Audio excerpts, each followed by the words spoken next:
I remember when Suge got out. I was working at the label at the time, and I remember thinking this is this is gonna be big because it seemed like there was all this momentum happening. Like Corrupt came back, and Left Eye was coming around, and you and your sister came back, and just it seems like things were going good. And like you spoke earlier, they were doing the Dysfunctional Family soundtrack, and you and Crooked Eye were in the video for Still the Row. I just wanted to ask you, what do you feel like stopped that era of Suge's The Row from being successful, or from being a hit, basically? I honestly, Suge was just a horrible executive. I think he was concerned with too much of the wrong things instead of the business things.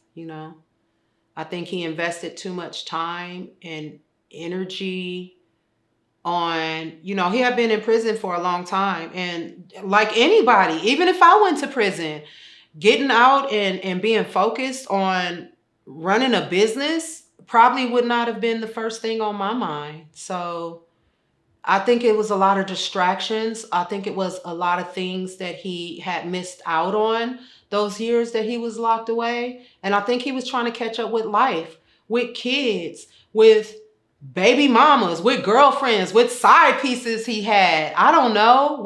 I think it was overwhelming for him too, because now the attention had shifted from the actual talent to him. Now the lights and cameras and actions was on him. Years ago when he said what he said about Diddy at the Source Awards, all in the videos, all in it. I think he was more focused then on being a executive, and then when he got out, that was big news. I don't think he was used to having that type of attention. Now the reporters want to talk to him. Now the reporters want you know what I'm saying? Everybody wants to get an exclusive, and I think he got distracted in going from executive to almost becoming like a star because of everything that happened, and doing this first interview with that person. And I think there's a magazine with him, Eastwood, Lisa Left Eye, Corrupt is on the cover.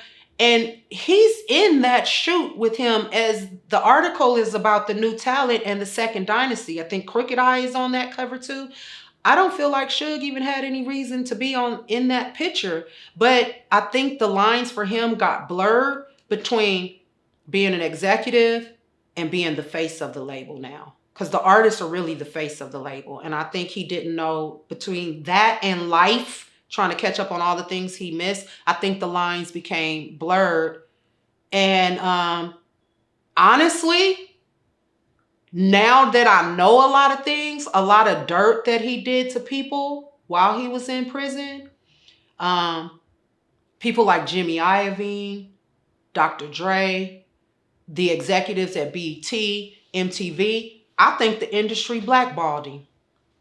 And I think those of us that were artists during that second, I like to call it the second dynasty, suffered from all the games and all the bullying that he was doing while he was in prison.